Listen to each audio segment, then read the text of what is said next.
안녕하세요. 파상관제일 홍인필 변호사입니다. 오늘은 제가 조사한 개인 경향에 대해서 한번 알아보겠습니다. 3일, 월요일, 12월 24일, 화요일, 제가 12월 9일 날 배당받은 19건에 대해서 조사를 완료했습니다. 그거에 대해서 대차안이 문제가 되고 지금 현재 되는지를 한번 알아보겠습니다.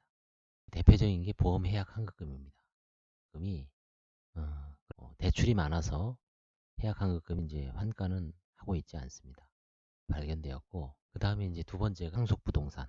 미등기 상속부동산이라는 거는 채무자의 부모 돌아가셨는데 그동안 상속인들이, 그러니까 형제자매들이, 채무자를 형제자매들이 상속을 받지 않고 그대로 망인, 돌아가신 분의 명의로 부동산이 남겨져 있는 경우입니다.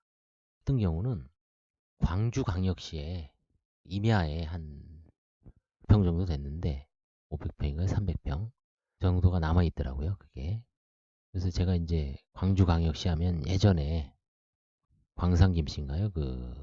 종주 분쟁을 한번 초창기에 지금부터 한 15년 이상 된 것 같은데 좀 기억이 납니다. 그때 광주에 왔다 갔다 하면서 그 당시에 쟁점이 광주에서 건설사가 해서 묘지를 아마 이제 인근에 위치한 장성이라든가 담양 쪽으로 이전하는 문제였는데 안에 있는 그 임야가 상당한 값이 나갔던 기억이 납니다. 그래서 이번에도 보니까 광주광역시 행정구역사는 광주광역시 안에 있는 임야이기 때문에 값이 상당히 나갈 것으로 지금 기대를 하고 있습니다. 그래서 그런 미등기 상속부동산이 파산해서 간혹 나옵니다. 그런 경우에는 어떻게 하냐? 이제 관제인이 지분을 가족들과 이제 가족들에게 매각을 하는 거죠. 화해의 방식으로 아니면 주로 이제 화해의 방식으로 합니다.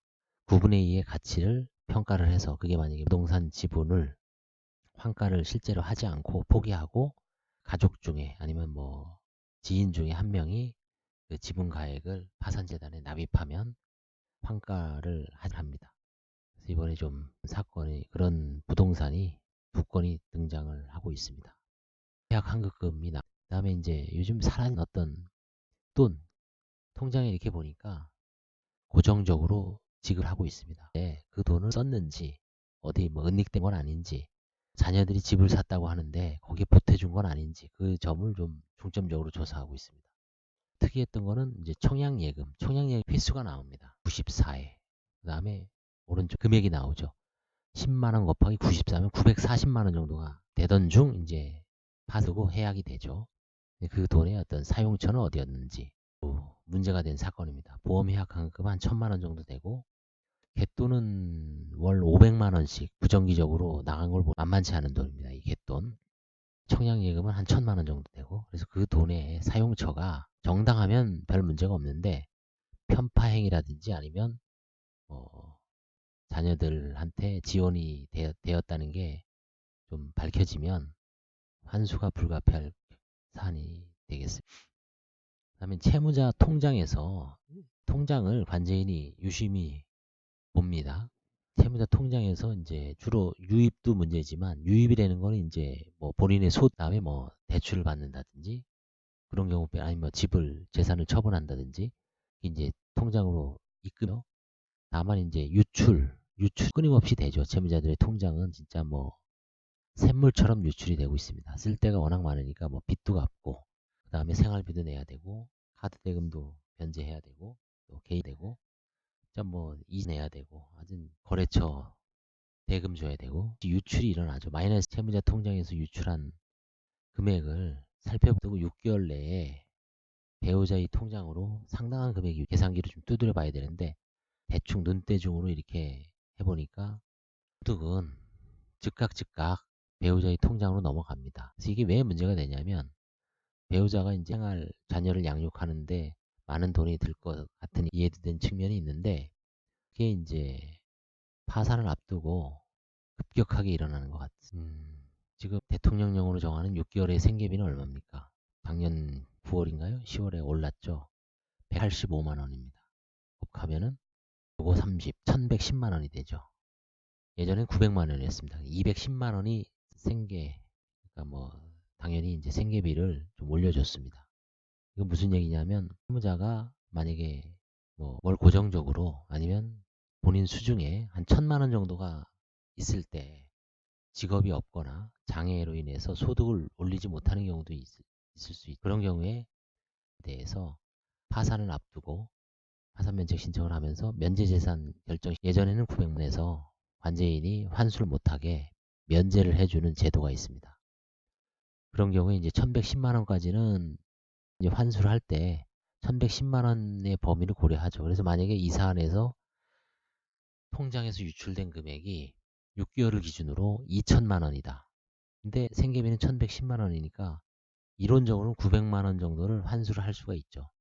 그래서 이런 사안은 제가 뭐 최근에 통장과 관련해서는 좀 변제 행위를 환가한 사례는 있어도 이렇게 이제 배우자한테 아니면 가족들한테 과도한 금액이 유출된 경우에 이를 과연 고민 중인 사건이 있습니다. 이번에 특이하게 무허가 소재 지방 소재 무허가 건물, 지방 소재 무허가 건물이 이제 문제가 됐는데, 이 경우에는 이거는 이제 발견 경로는 부모 일자를 물어보고 이제 모친의 부모가 사망을 하면 가족관계가 적지를 않습니다. 사망한 부모나 배우자는 안에 부 사망일자, 어머니의 사망일자, 배우자의 사망일 기재하고, 사망자는 일단 가족으로 보기는 어렵죠. 망인이니까. 부만 조사를 합니다. 최근에 사망했는지 아니면 오래전에 사망했는지, 최근에 사망했으면 상속재산 협의 분할이 있었는지 상속 포기가 있었는지, 그 다음에 이제 10년 넘었을 때라도 미등기 재산이 있을 수 있습니다. 등기를 안 하고 여전히 망인의 명의로 갖고 있는 경우가 아까 좀 전에 말씀드렸죠. 76년에 사망을 했는데 40년 넘었죠. 43년 동안 계속 망인의 명의로 광주광역시에 부동산이 있는 사안이었습니다. 지방소재 무허가 건물은 친이 2019년 1월에 돌아가셨고 어머니는 2019년 8월에 여름에 돌아가셨습니다. 6개월 한 몇 개월 사이로 돌아가셨는데 뭐 병환이 있으셨던 것 같아요. 치매라든가 이런 노환이죠. 그래서 이제 부친은 당연히 이제 그 서류를 냈는데, 모친도 서류를 냈는데 보니까 모친의 지방세 세목별 과세증명서에 재산세가 보입니다. 가로 열고 건물로 돼 있어요. 그래서 이제 토지는 거냐고 물어보니까 지방에 있는 향교 땅이에요. 향교. 지방에는 이런 경우가 많죠. 향교가 그 인근 지역에 예전에 이제 한국전쟁 끝나고 아니면 뭐 이제 주로 이제 전쟁 끝나고 되게 많이 부족할 때 그 대지주, 주로 이제 향교라든가 아니면 유력자, 무화 건물을 짓죠. 그리고 나서 1년에 도지를 뭐 쌀로 계산한 걸 주고서 쌀로 계산한 도지를 지급을 합니다. 1년에 가마. 그게 이제 계속 오르죠. 저도 옛날 기억 어렸을 때 그런 집에 살았는데 보면은 말, 멧돼, 홉까지 나옵니다. 홉. 그걸 이제 일일이 그 번씩 뭐 이런 종이에 글을 써서 그 점유자들한테 나눠주죠. 여기는 뭐 한 말 5대 3홉. 그 다음에 이제 그 다음에는 조금씩 올리고 이래서 이제 수십 년간 살아옵니다. 대신 집은 뭐 무허가래도 등기는 안 돼 있죠. 워낙 오래된 뭐 50년대 60년대 초에 지은 집이기 때문에 지장은 없죠. 뭐 힘들게 다 그런 데 살았죠. 그게 이번에 이제 제가 보니까 채무자도 어머니 명의로 돼 있는데 향교 땅이니까 당연히 근데 건물에 재산세가 부과됩니다. 재산세가. 그럼 결국은 건축물 대장에는 등재가 돼 있습니다. 시청이나 군청에는. 일단 무허가 건축물 대장을 띄워와라. 건물 뭐 관리 대장. 그거를 이제 발급을 해줍니다. 면적이라든가 이런 그 이제 과거에 저도 이제 지방에서 살았기에 얼마 전에 형이 그 건물을 팔았다는 걸 얘기하게 됩니다. 결국은 그걸 뭐 처음부터 얘기를 쉽게는 안 하죠. 이렇게 이제 간주인하고 이렇게 대화를 하는 과정 속에서 이런저런 얘기하다 보니까 1,100만 원에 파는 겁니다. 채무자는 3남매, 형 하나 있고 여동생 하나 있고, 결국은 채무자의 법정 상속분은 부모 다 돌아가셨으니까 3분의 1이죠. 700만 원. 원칙적으로 이제 하산재단에 편입을 해야 되죠. 수익자는 지금 형이 그 돈을 다 갖고 있는데 그 부분을 어떻게 환가할 것인가, 뭐 금액을 좀 깎아서. 채무자는 지금 과거였던 무역을 하다가 10년 전에 세금을 좀 많이 체납을 하고 뭐 무너져서 세금만 수천만 원이기 때문에 환가를 하더라도 채권자들한테 들어갈 돈은 없습니다. 들어갈 돈은 없고 뭐 하고 파산법상 최우선 변제 재단 채권이라 그러죠. 그걸 변제를 하면 남는 게 없습니다.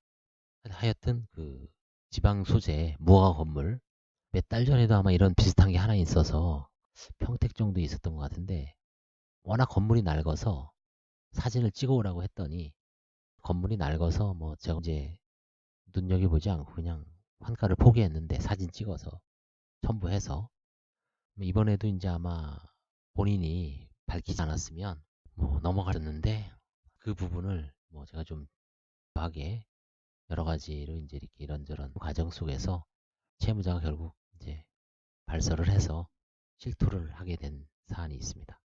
지금 이혼 재산 분할 제척 기간이 경과한 배우자의 임차보증금, 이런 경우는 이혼 재산 분할은 재판상 이혼을 하고 그 재산 분할 청구를 청구할 수 있는 기간이라고 그러죠. 소멸시효하고 좀 해야 됩니다. 권리를 행사해야 돼요. 근데 그 기간이 2년입니다. 2년. 본 사안에서 협의 이혼한 지는 벌써 지났습니다. 한 5년 정도 지났어요.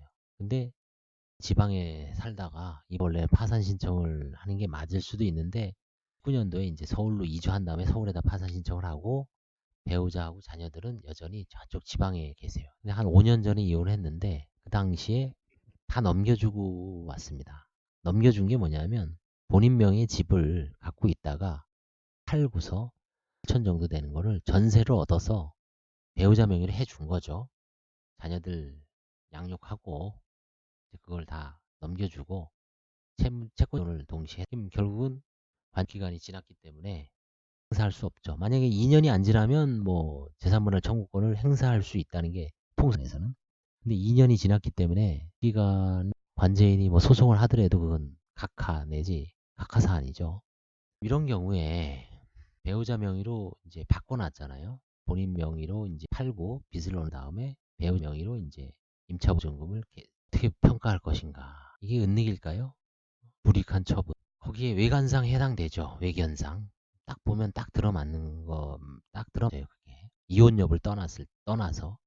이혼을 안 한 상태에서 그대로 그런 상황이 계속 되더라도 채무자, 남편의 채권자 입장에서는 권리 행사를 할 수가 없습니다. 임차보증. 왜?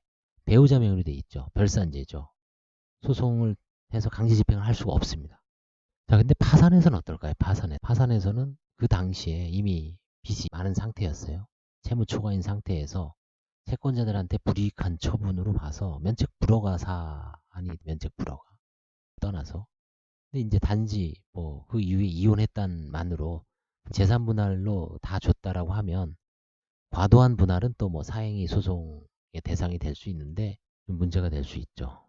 이제 입장에선 아니면 소송도 제기할 수 없고 그 다음에 행사도 안 되고 파산제도로 편입할 방법은 없지만 그 행위 자체는 면책 불허가 사안으로 의의를 할 수 있다는 게 다수설의 입장인 것 같습니다. 판사님도 그를 떠나서 이런 경우에 과연 면책 불허가로 단도직입적으로 면책 불허가로 딱 잘라버릴 수 있는가, 아니면 뭐 재량 면책을 하기 위해서 그 파산재단의 편입을 전제로 재량 면책을 할 수 있는가, 이런 게 지금 문제가 되고 있습니다. 그래서 이건 지금 뭐 고민을 해야 될 사항이고 고민 중입니다.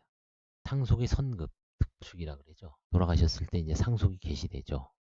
그 경우에 자기의 어떤 법정 상속분은 n분의 1이죠. 통상 만약에 이제 부친이 다 돌아가셨다는 전제, 부친이 돌아가셨는데 아파트가 한 채, 이제 부친이 돌아가시고 어머니하고 형제들 쭉 있습니다. 뭐 2명, 4명, 5, 6, 7명. 그럼 이제 거기에 따라서 0.5를 못 치는 배우자는 0.5를 더 주니까 1분의 2, 7분의 1, 9분의 2, 9분의 2 주로 0.5가 수가 나올 수가 없죠. 13, 15, 19, 21. 야 좋게 짝수의 행진, 홀수의 행진입니다. 그런 경우에 상속의 선급이라는 거는 상속의 어떤 법정 상속분을 계산을 할 때 과거에 특별 수익이라 그래서 미리 특별한 도움을 받아 장가갈 때 전세자금, 큰 전세자금이나 주택, 집을 사줬다든지, 그 다음에 뭐 예를 들어서 또 대학을 졸업했으면 그 대학 등록금은 다 빼야 되죠.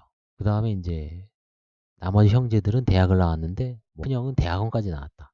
석사과정이냐 박사과정이냐, 특별 수익이냐 아니냐, 논란이 많죠. 그런 게 어려운 문제가 있습니다.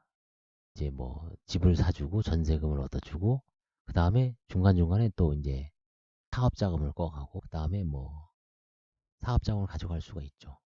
그랬을 때 그 부분을 특별수익 때 이제 이 부분을 쭉 검토를 해야 됩니다.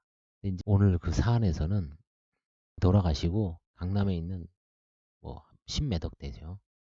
16억에 팔았다 그랬는데 공교롭게 딱 네 형제입니다. 네 형제, 네 남매니까 4, 4, 16, 4억 정도씩을 나눠 가지고, 네, 채무자는 이미 사업을 할 때 근저당을 설정을 받았습니다. 그래서 그 이자는 본인이 내고 나중에 어머니가 집을 팔 때 근저당 빚을 대신 갚아준 거죠. 그리고 나머지는 너는 이제 4분의 1을 가져간 셈이니까 나머지 형제들이 이제 그 나머지를 이제 4분의 1씩 나눠 갖고, 그랬을 때 뭐 이런 공평성을 봐서, 다만 이제 상속이 선급도 좀 더 이제 이 사람이 이제 사업자금으로 다른 자녀들도 뭐 집을 사줄 때 도움을 받았다든지 그런 부분도 또 다시 살펴봐야 합니다. 그럼 같이 또 찾아올 게 있을 수가 있죠. 그런 부분이 좀 평가 사건에서 지금 문제가 됩니다. 오늘 제가 이제 발표를 하고 이제 집보라는 거죠.